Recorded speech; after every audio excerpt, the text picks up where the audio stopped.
Shout out to Akshay वानी, युवा edits and Ijaz devil. तो फिर गाइस कैसे हैं सब लोग? होप कि गाइस आप सब लोग बहुत ही बढ़िया हो गए। गाइस आज हम आपके लिए लेकर आ चुके हैं बिटन टू जिन का एपिसोड नंबर 47 का पार्ट 1, जो कि गाइस बहुत ही जबरदस्त होने वाला है। ये देखकर आपको एक्सप्रेशन एकदम ऐसा रहने वाला है, चाहे आप कमेंट सेक्शन में मुझे बता देना।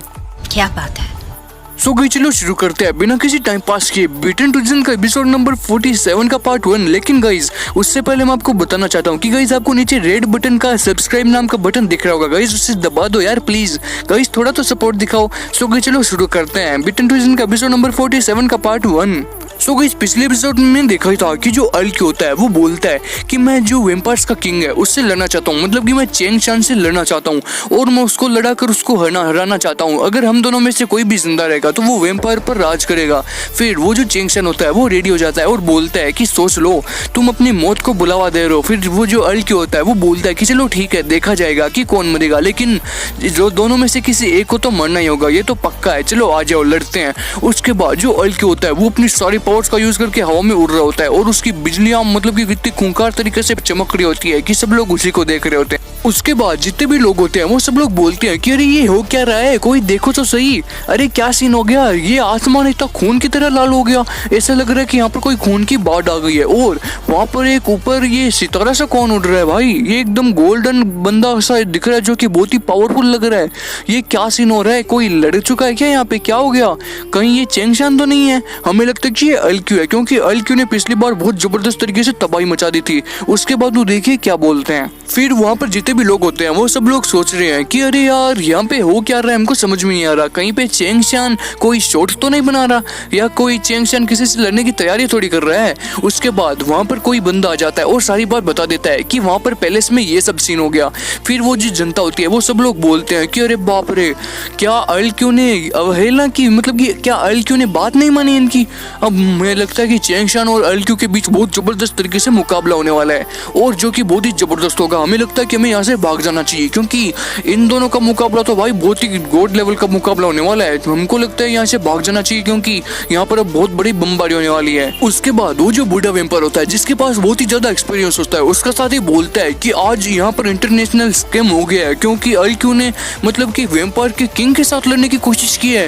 ये तो भाई बहुत ही बुरा हो, क्योंकि वेम्पायर्स की इज्जत अब कहीं भी नहीं रहने वाली। उसके बाद वो जो बूढ़ा वेम्पायर होता है वो बोलता है कि अल्क्यू तुम्हें पता है तुमने वेम्पायर्स का नाम बदनाम कर दिया है, तुमने मतलब कि वेम्पायर्स के किंग के सामने ऐसा क्या, ये क्या कर दिया तुमने अल्क्यू। अब हमें लगता है कि तुमको मतलब जिंदा नहीं बचना चाहिए, अब हम सब लोग तुमको मार देंगे। फिर वो जोर से चिल्ला के बोलता है कि अल्क्यू अब तुम तैयार हो जाओ, तुम्हारा सामना अब मौत से होने वाला है। फिर वहाँ की जो जनता होती है वो सब लोग उसको बोलने लग जाते हैं कि अल्क्यू ये तुमने अच्छा नहीं किया, तुमने वेम्पायर्स के सामने होकर और वो भी वेम्पायर्स के किंग के सामने होकर तुमने ये सब घोटाला कर दिया।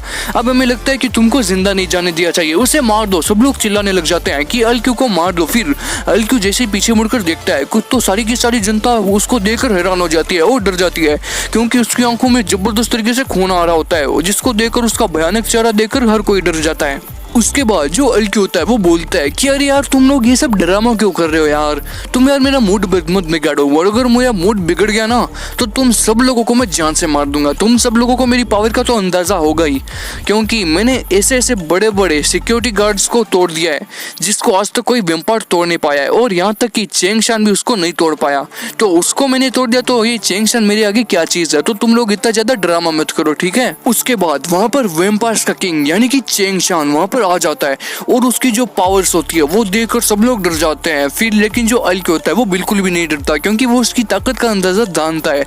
और उसके बाद उसके चारों एक गोल्डन कलर का ड्रैगन आ जाता है जो कि उसकी ग्रेट पावर होती है। फिर जो अल्क्यू होता है वो उसको बोलता है कि सुनो चेंग शान, यार मुझे लगता है कि तुमको इतना ज्यादा ट्रिगर नहीं होना चाहिए, है ना, मैं सही बोल रहा हूँ, क्योंकि तुमको तो मेरी ताकत का अंदाजा मालूम ही है, तो मेरी जो पावर्स है वो तुमसे कई ज्यादा गुना तेज है और तुम ये सब बातें जानते ही होगे। लेकिन अल्क्यू उसकी बातों का अंदाजा नहीं रखता है, वो चुपचाप उसको घूरता रहता है और उसके ऊपर हमला करने की कोशिश करता है। उसके बाद जो अल्क्यू होता है वो बोलता है कि अरे सुनो यार चेंग शान, यार तुम सोच रहे हो कि मैं तुमको मारना चाहता हूँ, वो भी जान से, लेकिन ऐसा नहीं है। मैं तुम्हारे चेहरे पर बस एक जबरदस्त तरीके से मुक्का मारना चाहता था, और वो मुक्का शायद इतना जबरदस्त होगा कि तुम्हारी उसमें मौत भी हो सकती है। प्लीज यार तुम मेरा मुक्का खा लो ना। उसके बाद जो अल्की होता है वो उसको मारने की कोशिश करता है, तो उसके चेहरे के आगे एक सिक्योरिटी जाल बन जाता है, जिसके कारण उसका जो हाथ है उसके आगे नहीं जा पाता। फिर भी अल्की का पंच इतना जबरदस्त होता है कि वो जो जाल होता है वो टूट जाता है, वो भी 1 सेकंड में। उसको टूटते हुए 1 सेकंड भी नहीं लगता। उसके बाद वो दोनों एक दूसरे से इतना जबरदस्त तरीके से भिड़ते हैं कि वहाँ पर चारों सन्नाटा हो जाता है। और उनका जो पंच है जब एक दूसरे से टकराता है तो वहाँ पर बहुत ही जबरदस्त तरीके से एक धमाका होता है, जिसको देखकर सब लोग एकदम डर जाते हैं। वो धमाका एकदम ऐसा ही होता है। उसके बाद वो दोनों एक दूसरे टकरा से वापस दूर हो जाते हैं। उसके बाद जो अल्की होता है वो बोलते हैं कि यार मेरी जो ट्रिक है वो काम क्यों नहीं की, इसको तो अभी तक मर जाना चाहिए था। चलो ठीक है, ये तो टक्कर थी एकदम जबरदस्त तरीके से, लेकिन अब ये ट्रिक मुझे फिर से यूज में लेनी होगी। उसके बाद वो जो अल्की होता है वो बोलता है कि जैसे ही मैं छोटा था तो मैं सोचा करता था कि यार ये जो शक्तियां हैं ये मैं किसे यूज में लूँ, ये जो ग्रेट पावर्स है इसको मैं कैसे यूज में लूँ। इसको सिर्फ जो बड़े बड़े लोग थे जैसे कि आप बहुत ही शाही परिवार के बच्चे लगते थे और आपके जो खून है उसमें बहुत ही शाही परिवार का खून दौड़ता था, तो इसलिए आप उस पावर को यूज कर सकते थे, लेकिन मैं उसको यूज नहीं कर सकता था। चलो ठीक है, अब आप यूज करके देख लो, चलो देखते हैं कि कौन जीतता है। उसके बाद जो चेंज शान होता है वो अल्की को बोलता है कि तुम चाहे मेरे ऊपर कितने भी एक्सपेरिमेंट कर लो, तुम चाहे मेरे ऊपर कितने भी हमले करो, लेकिन मेरी बॉडी पर कोई भी फर्क नहीं पड़ने वाला, क्योंकि मेरे पास इतनी जबरदस्त पावर है, क्योंकि वो मेरी पावर को पूरी बॉडी को ढक सकती है। और उस पावर से मतलब कि तुम मेरे ऊपर कोई भी नहीं कर सकते, और तुम मेरे ऊपर कितना भी ज्यादा बड़ा हमला कर लो, मेरा जो कपड़ा है उसके ऊपर एक जो दाना है वो भी नहीं हटने वाला। तुम चाहे कितना ही जबरदस्त तरीके से मेरे ऊपर हमला करो, और तुम ट्राई करके भी देख लो। उसके बाद जो अल्की होता है वो बोलता है कि तुम चाहे कितने भी यूज में ले लो, ये जितने भी तुम्हारे ये जो पावर्स है उसको सारे को 1 सेकंड में मैं खत्म कर दूंगा, और मेरा एक पंच पड़ते ही तुम्हारी जो हालत है वो बहुत ही ज्यादा खराब होने वाली है। चाहे तुम अभी ट्राई करके देख लो, ये देखो मेरे हाथों से ये जो लाल धुआं निकल रहा है ना, ये बहुत ही जबरदस्त ग्रेट पावर है मेरी। फिर अल्की बोलता है कि मैं जितना ज्यादा कर सकता हूँ उतना तुम कर ही नहीं सकते, इतना ज्यादा अहंकारी मत बनो, तुम्हारा पूरा का पूरा घमंड मैं 1 सेकंड में तोड़ दूंगा। उसके बाद जो अल्की होता है वो उसके जबरदस्त तरीके से एक चेहरे पर एक पंच मारता है, जिसके कारण उसका जो चेहरा होता है वो एकदम खतरनाक तरीके से उसका जो चेहरा होता है वो एकदम बुरी तरह एकदम फंस जाता है। उसके बाद वो सब देख कर उसकी जो जनता होती है वो सब लोग परेशान हो जाते हैं और बोलते हैं कि अरे किंग तुमसे तो कुछ हुआ ही नहीं, अल्की ने एक पंच में तुम्हारा चेहरा तोड़ दिया। उसके बाद वो जो बूढ़ा वेम्पर होता है और उसके साथ जितने भी लोग होते हैं वो सब लोग चिल्लाने जाते हैं कि अरे यार वेम्पर्स के किंग आपको क्या हो गया, चेंग शान आपको क्या हो गया, आप ठीक तो हो ना, अगर आपको कुछ है तो हमको बताओ, हम इसको अभी खत्म कर देंगे। इतना जबरदस्त पंच खाने के बावजूद भी वो जो चेंग शान होता है वो अपने आप अपने पैरों पर वापस खड़ा हो जाता है और बोलता है कि तुम चाहे मुझे कितना ही मान लो, लेकिन मैं हार नहीं मानूंगा। जब कोई बंदा हार नहीं मानता है तो उसकी जीत हमेशा होती है, ये बात तुम हमेशा अपने दिमाग में रखना। फिर जो चेंग शान होता है वो बोलता है कि जितना ज्यादा तुम दर्द से भागोगे उतना ही ज्यादा तुम्हें डर लगेगा और उतना ही ज्यादा दर्द होगा, इसलिए तुम अगर अपने पेन को हटाना चाहते हो तो वापस उठ जाओ और जितने मुक्के खा सकते हो उतने मुक्के खाओ। सो गाइस जो बिटन रीजन का एपिसोड नंबर 47 है उसका पार्ट 1 यहीं पे एंड होता है, और गाइस नेक्स्ट एपिसोड हम बहुत ही जल्दी आपके लिए लेकर आ जाएंगे।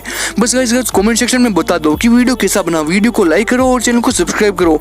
सो गाइस चलो मिलते हैं नेक्स्ट एपिसोड में, लेकिन गाइस वीडियो को लाइक करना और चैनल को सब्सक्राइब किए बगैर तो गाइस जाना ही मत, नहीं तो अगर मैं आपके घर आ जाऊंगा। So guys thank you for watching, मिलते हैं नेक्स्ट एपिसोड में।